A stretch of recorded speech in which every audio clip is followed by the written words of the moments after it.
Calgary is one of the younger markets, which means that if you're looking at the essential part of whatever your business is, people, this is a great place to be. And if you're trying to be a global business, again, as we said, you can be anywhere in 24 hours. But it's the innovation, it's the motivation to help, it's the being able to be a part of a community that helps spur on other organizations. It's Monday and time for the Back to Business podcast, featuring Calgary's industry leaders, insightful and inspiring conversations with founders, CEOs, entrepreneurs, and philanthropists who help shape our city. Heralding from the Calgary Petroleum Club, connecting Calgary's business leaders since 1948. In the spirit of reconciliation, we acknowledge that we live, work, and play on the traditional territories of the Blackfoot Confederacy, Siksika, Ka'aina, Piikani, the Tsuut'ina, the E'ahe Nakota Nations, the Métis Nation Region 3, and all people who make their homes in the Treaty 7 region of southern Alberta. Welcome today's show host, Kim Hayden. Today's guest is Kevin Gregor. Kevin grew up in Sherwood Park and graduated from the University of Alberta with a Bachelor of Commerce degree and is ICD certified as a director.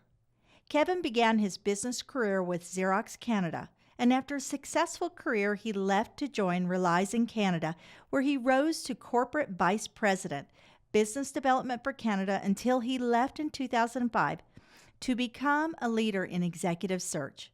Kevin is now a managing partner with DHR Global. Kevin has served in a variety of public and non-for-profit boards and was a founding board member of Beau Valley College. Hi, Kevin. Welcome Hello. to the show. I'm so excited to dive into everything with you. I mean, honestly, Kevin, your experience and your involvement, not only in the club, but in the city is so huge. Appreciate that. So let's do this. We're going to reverse engineer this just a little bit. I usually ask, tell us about how long you've lived in here. We're going to get into that. I'm going to ask you, what are you working on today for our amazing city? Oh, there's some interesting projects that we've got. A number of board assignments. We're going to be helping everything from an unnamed oil and gas company find some of its next board members to working directly with Prostate Cancer Calgary to help them identify some board members. Would be two examples in that space. We're also working right now with the University of Alberta, helping them to reshape what they look like, including today I'll announce 3 new first ever created deans and vice provosts of the gathering of all the schools. So post-secondary has been a big part of what we're doing as well, but a combination of corporate, social services, and government. Post-secondary. You're kind of on the front of a lot of things that are shifting. Do you ever feel like you're standing on a little bit like the whole ground underneath you is moving? You're like you're always navigating because you work in executive recruitment. Yeah. So, and we know that the world is going through huge shifts. Like we've seen globally, what do they call that? The recession, the second and third recession, a generation recession, where a lot of people were not going back to executive positions. So let's dive into that. So we know that your nonprofit, your volunteerism, your involvement in the redevelopment of our amazing city is there. Walk me through what you do and how that impacts our city. So on the volunteer side? Both volunteer and your business, because I find you very interesting that you have both a nonprofit and a capital, you know. So walk me through that. So, it's sort of our belief at DHR that one of the things is that, we have to live in a great city. We have to live in a great province and a great country. And those are made of collective things. It's not just all business, and it's not just, make money.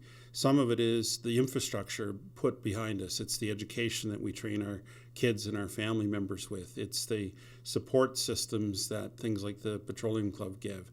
And so to really make the city better, we're in a position that we can help introduce our city to new people. We can also help people arrive at their dreams and their career aspirations and try to keep some of those great people in Calgary. And so I find it really rewarding if you get a young person that's trying to figure out their first job, or a senior person that is trying to give back.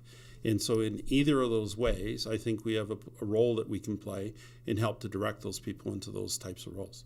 And so that's really the motivation behind it.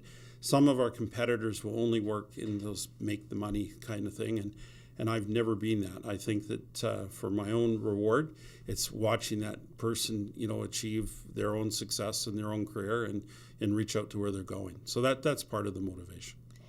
And you've been in Calgary since 1991. Correct. You've seen the ups and downs. Multiple. Give us multiple. Give us kind of your what your barometer. What are you thinking? Where Calgary's at? Where it's going? Where just kind of give me your thoughts.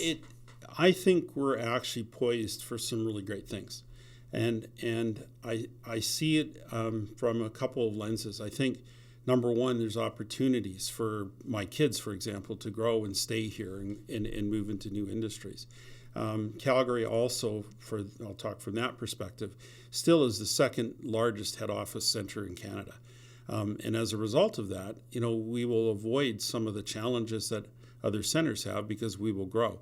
It's true that we've been in a transition and we're sort of shifting from dominance of maybe one industry to others. But what people don't see, for example, my time on the Airport Authority, when we were on that board, we brought, a whole, focus point to bringing everything from transportation and logistics to here. We are a large transportation logistics hub. I think the focus then was on financial services. We're the second largest financial services center in all of Canada and one of the top ones in North America. I think, the energy speaks for itself, but it's now the transition.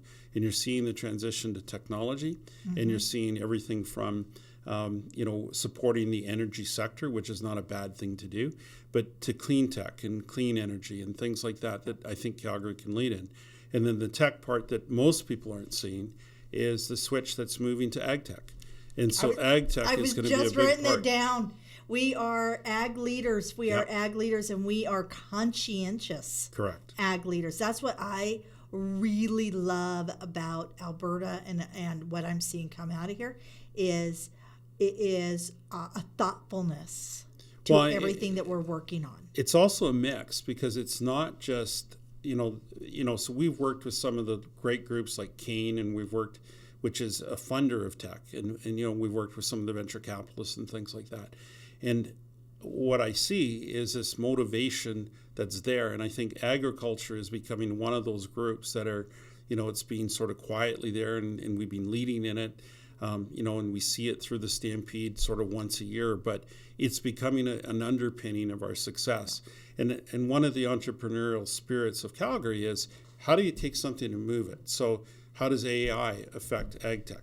Yep. And how do you look at kind of what we've done right for geomatics for the energy sector, and how do you move that into a realm of reality for agriculture that then helps feed the world?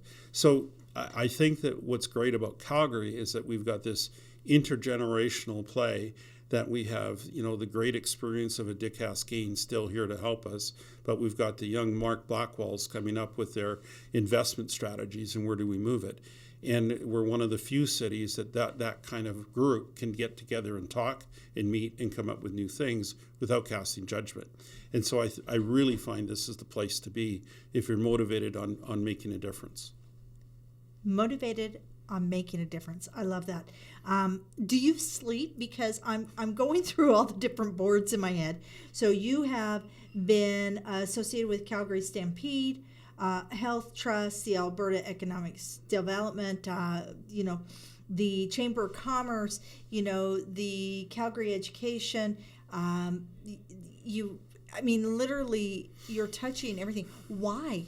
Well, why? Because you have a family and everything. Yeah. There's a lot of people out there that they don't have time because maybe there's a new Netflix series or maybe they're tired. Yeah. Right?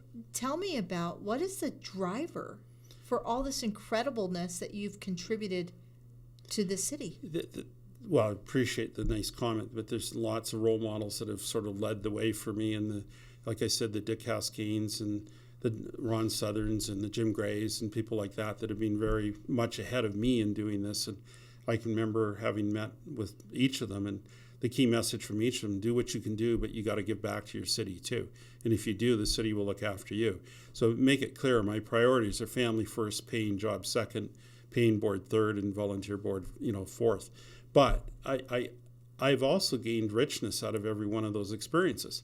And so as I sat on my first boards in my early 30s, I gained a lot. I can remember sitting at the airport authority and having, these now legendary people in the Calgary economy sitting across from me, or watching how they talk and making decisions and then participating with them.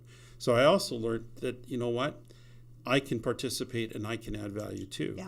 So the timing that I spend on the boards maybe gives back, but it also gives me a lot. And it gives me a refreshed look at maybe now how younger people might be thinking about something, or then how, like Bob Ron was looking at how to make a decision at a time that, I needed to start to formulate that.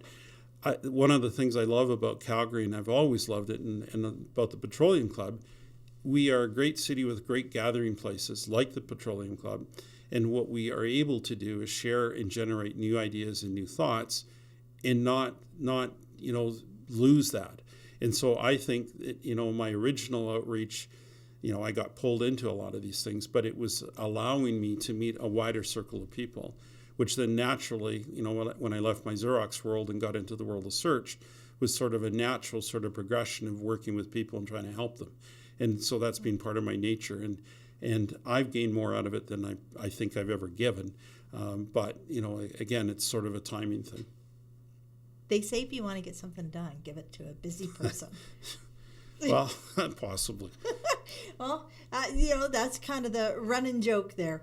What I wanted to talk about, so you just mentioned something around Xerox and all of the training. So you're originally from Saskatchewan, and with the evolution of where Calgary's going, because it's crazy. It's we're seeing things like Thin Air Labs is coming up, and we're seeing that cross that cross pollination between the what would be tech in oil and gas that is actually, like you were saying, coming into our ag. It's coming into medical. It's coming into so many different arenas.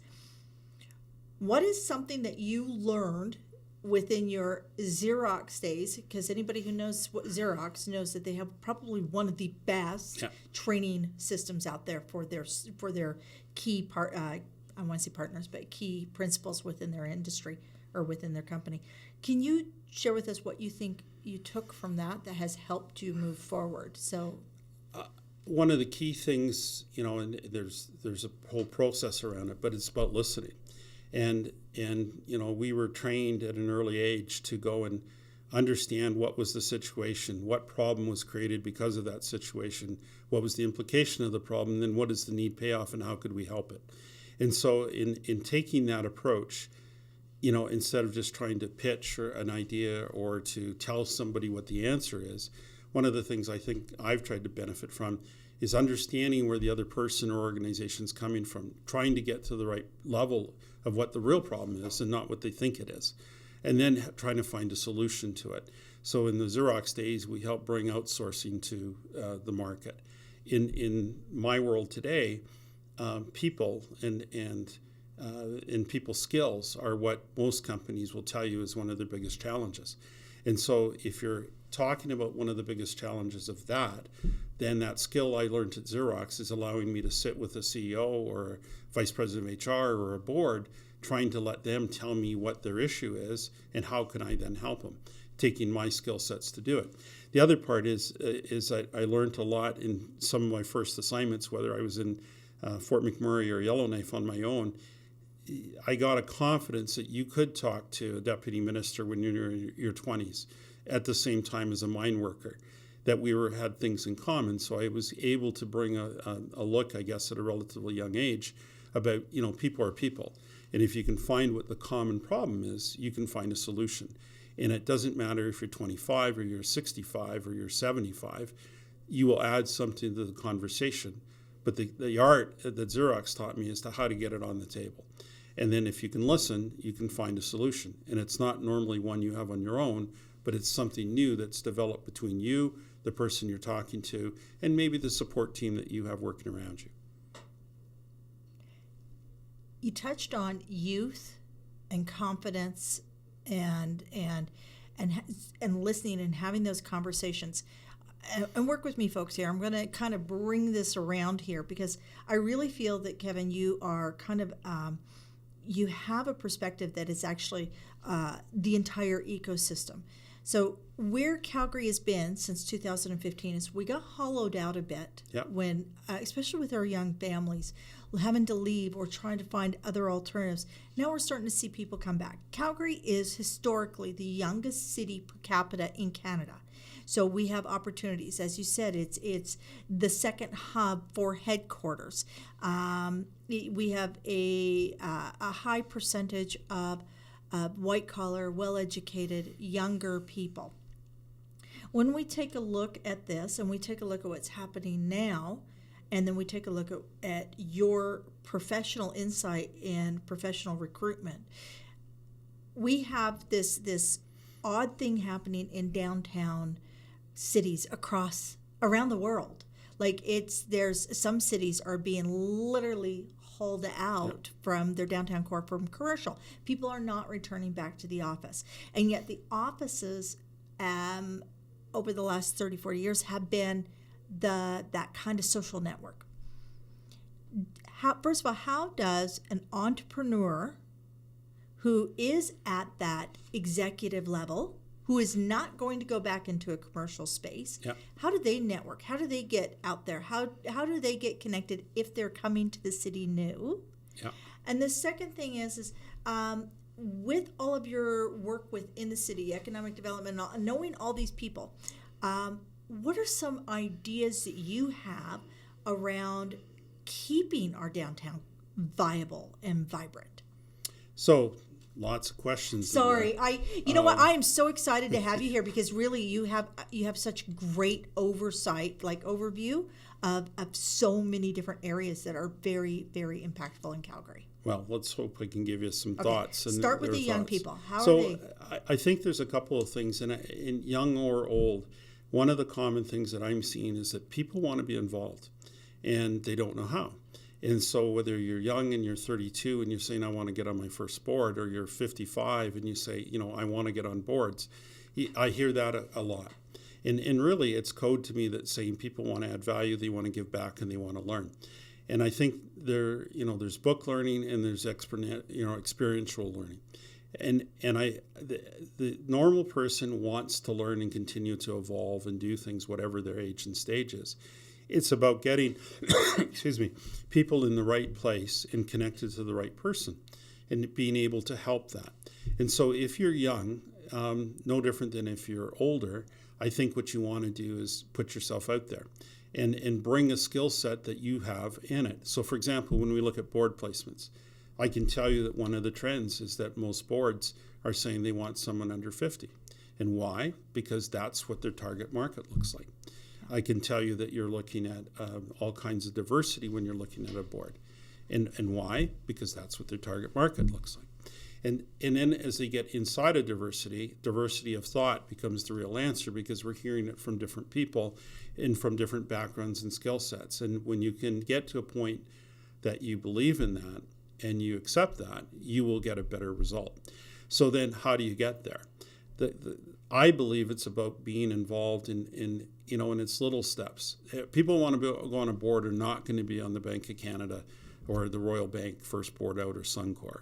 They're going to be involved in their community. They're going to be involved in sports. They're going to be involved in whatever their passion brings them. And I encourage that. I also think that there's a place that we can add value on crown boards. And a crown board to me is one that's backed by the government, whatever level, civic, provincial, or federal. But one of my best experiences on a board was when I joined the Airport Authority, which is a crown board. We got to understand and make decisions that help shape Calgary and Alberta. But the beauty of it was I was learning from some people that had come before me on how they made decisions. And I was giving them input as a younger guy saying, well, as a business traveler, this is what's important to me. And we got to a better result. So that diversity of thought comes through when you do those kinds of things. So the involvement means getting out there and maybe putting yourself out there, joining the petroleum club, by coming here and meeting with others, or being seen talking to people and saying hi in the lounge for breakfast is a great way to help build that social network. Attending things. Calgary Economic Development are going to have their, in April, they're going to have their meeting about here is the state of Calgary. Be there. Not just to hear the message, but to intermix with the people that are there now that we're coming out. You made the comment about people not wanting to come into the core or doing things. I think it's a pendulum. I think, we were, all tied into office towers, and then we all went away, and then I think people wanted to try to find it. I think there's a blend. I think we need to find ways to interface, to create culture, to create value, and to add back. And so you're seeing also some of Calgary come back into downtown. And maybe it's not the 5 days a week, maybe it's 3 or it's 2, but I think there's going to be flexibility in that. But being here doesn't mean just work in your office. It means also get involved. And I really encourage people to be involved in 1 or 2 things, because like me, they'll enrich their lives by not their job every day.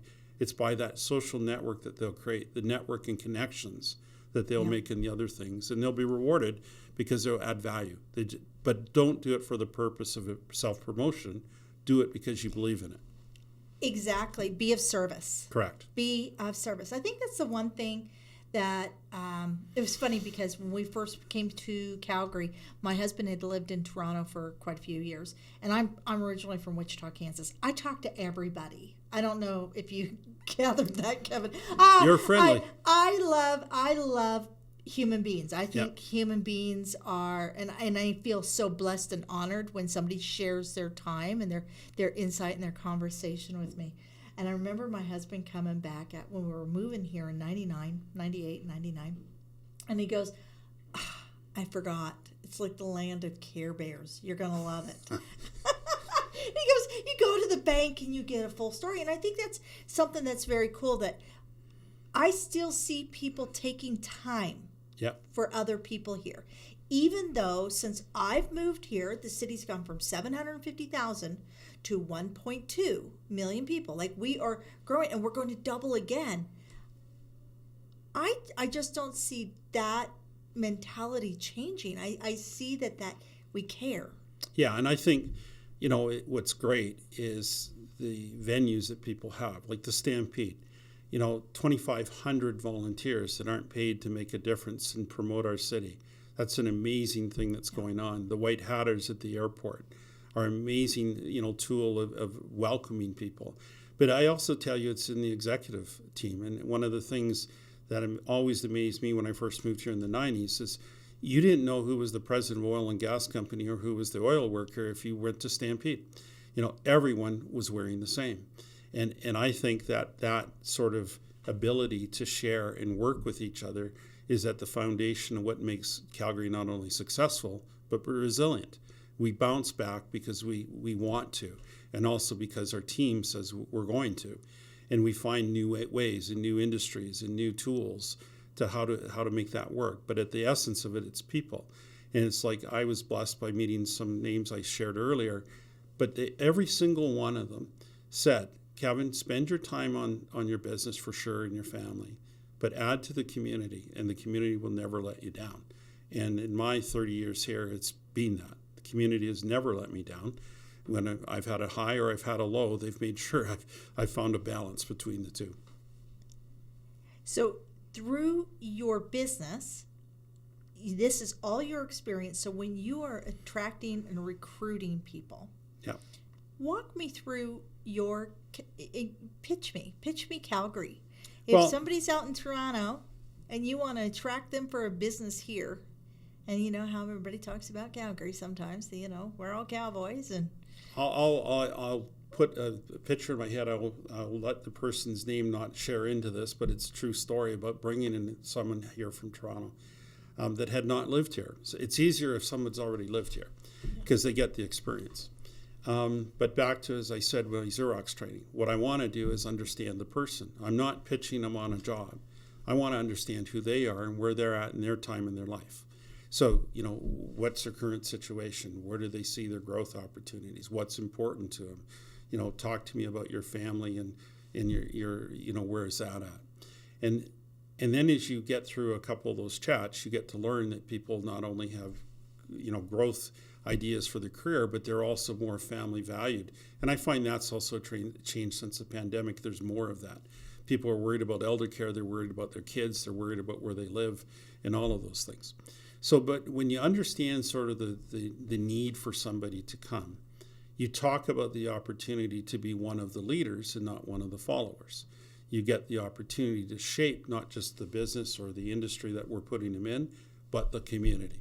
And that if they so desire and you break it out to them, you hear more often than not that people still have this board expectation.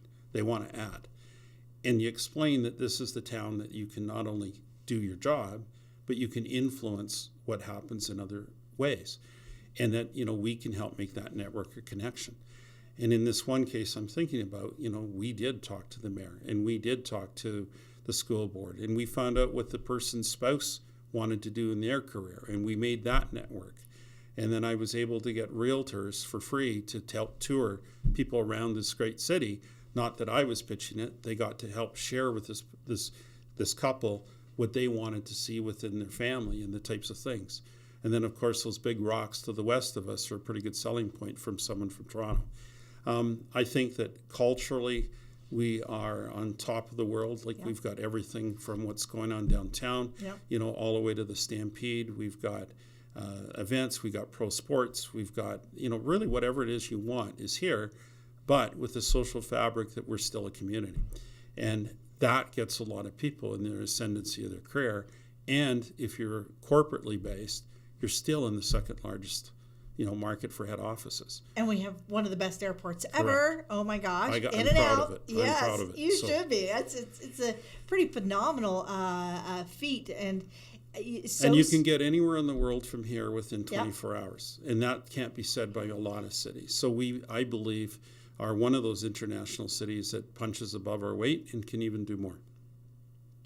EIU recently said that Calgary tied for third top city when they're looking at recruitment and businesses and places to put things. So third top city, and they take in education, shelter, food, culture, medication. They take in everything. They take in. It's literally it takes in somewhat the entire system of what's going on in the city, the health of the city, and would it be a good place to open a business? We ended up ranking number 1 in North America. So do you feel that was earned? Do you think that was a good...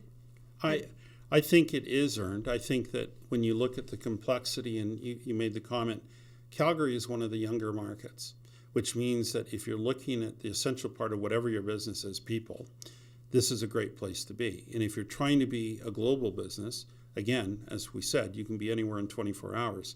But it's the innovation, it's the motivation to help, it's the being able to be a part of a community that helps spur on other organizations. So I believe it is something that is earned, and quality of life is meaning a lot more to people. And so when you can add value to your work life, you can add value to your community, and you can support your family in a great way, it's great, as well as it's affordable.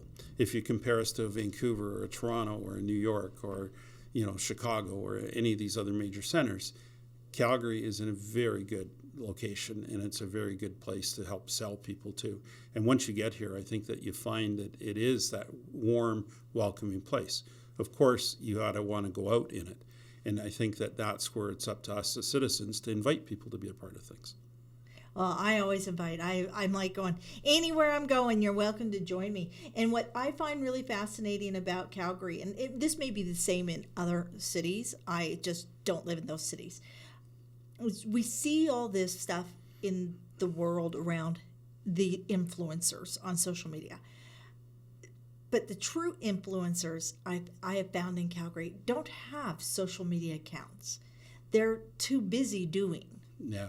And so I would encourage everybody to, if you're listening, if you're thinking of coming to Calgary, lean in, check out, the all of the interviews here, because we really are looking for the right people to move here to help us grow this city to that next level, because with growth comes opportunity. Right.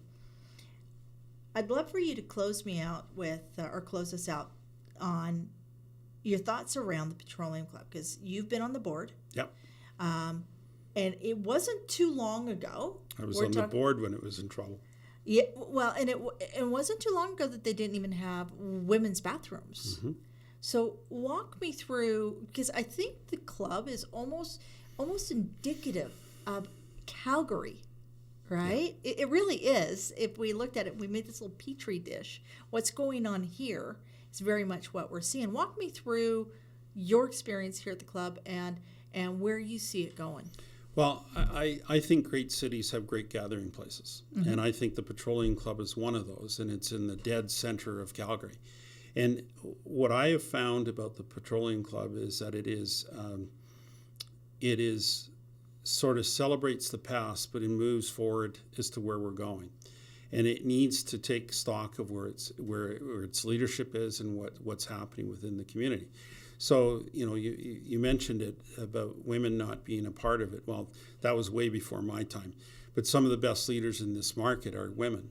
And so having them be members is adding to the diversity and the richness of what we're being.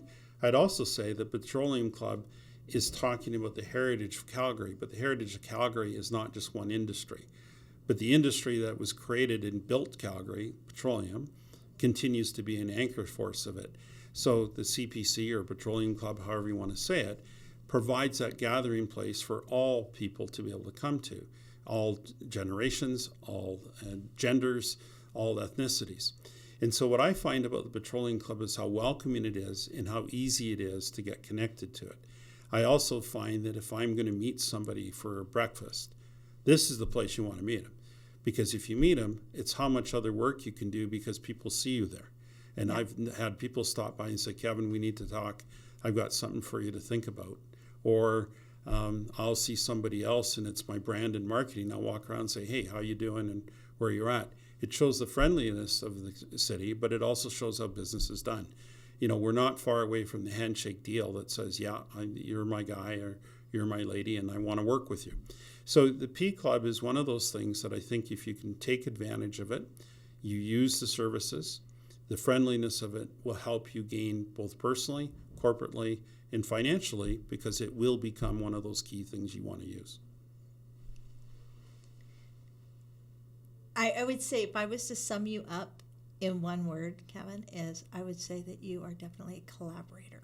You love working with other people, and it shines through in everything that you've done. And this has been one of my favorite conversations. I want you to know that. I appreciate it. You're incredible, and I really do appreciate your time. I appreciate the invitation. This is a great thing for the P Club and for us to do. But the more we can share lessons and stories, and I think the better off we all are, whether it's formally or informally. But I think it makes a big difference for everybody.